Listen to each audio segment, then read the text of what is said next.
People say that Eren chose his path. People say that he made decisions out of freedom, anger, or conviction. But the truth is far more disturbing. Eren's entire life is a closed loop. A loop where the future shapes the past and the past fulfills the future. This isn't theory. This is baked into the structure of Attack on Titan itself. Today we are breaking down the paradox that destroys the idea of Eren ever having free will.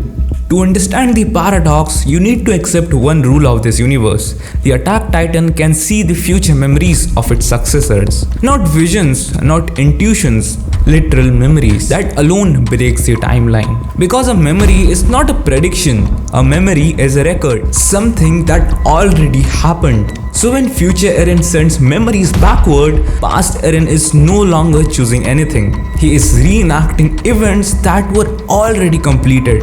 The moment this mechanic exists, the concept of freedom collapses. Every closed time loop has the same flaw. There's no original starting point and there's no first cause. Everything is both the cause and the effect. And that's Eren's life.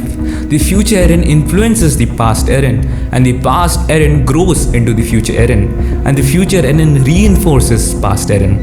There is never a moment where Eren freely decides who he will become. His future self forces the identity onto him. This is the first layer of the determinism paradox. The Rice Chapel scene is the clearest demonstration. Grisha hesitates. He doesn't want to kill children. He doesn't want to slaughter the Rice family. Then future Eren steps in. He shows Grisha memories of the future. Paradise burning, Mikasa dead, humanity collapsing. Under that pressure, Grisha breaks. He kills the Rice family. And here's the paradox.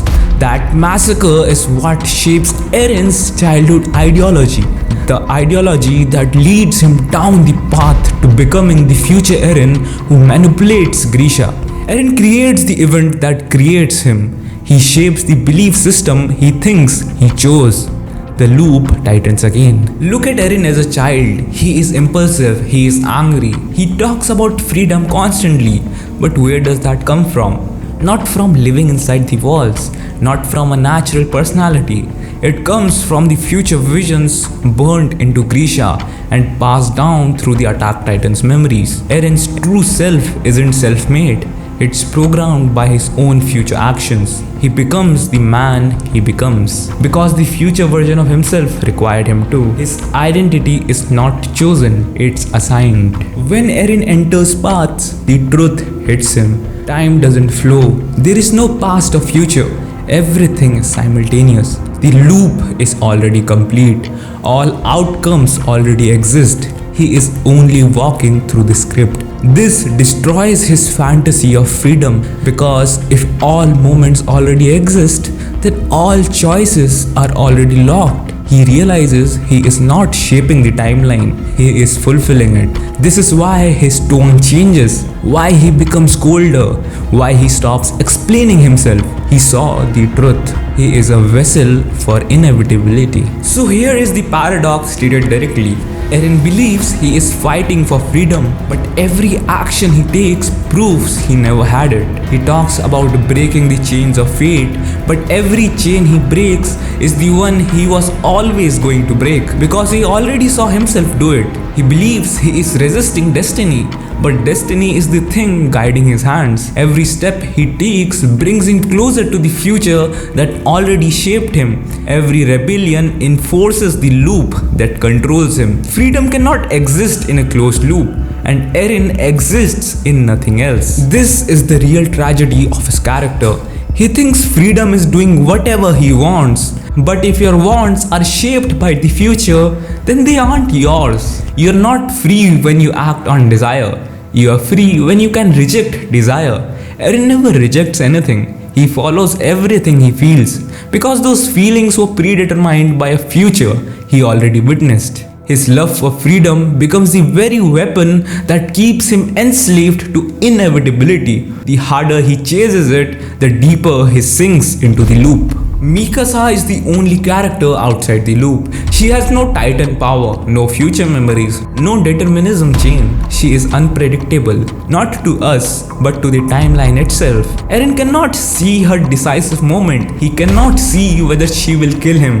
He cannot control that choice through memory. This is why he tells her that she is the key. Not romantically, not symbolically, mechanically.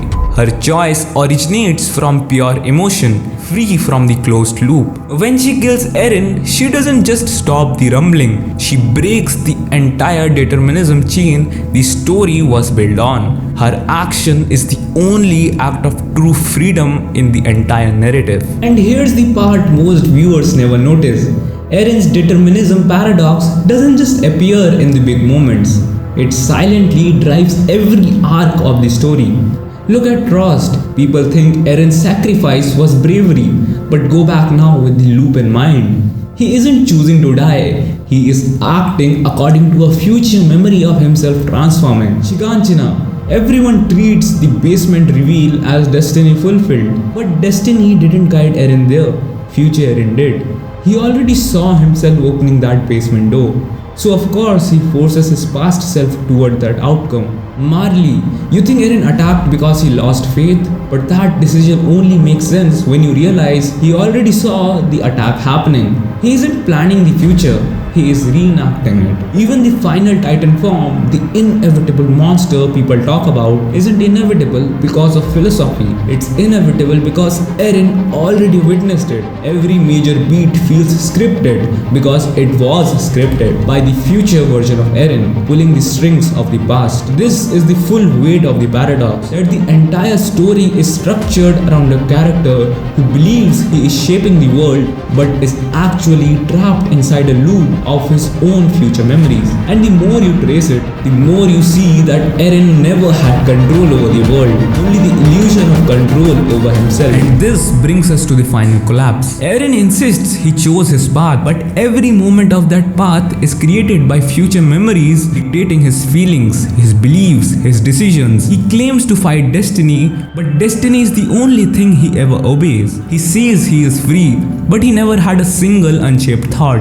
His life is a loop, his decisions are echoes, and his freedom is an illusion built by the very memories that enslave him. This is the determinism paradox, and it is the tragedy at the core of his character.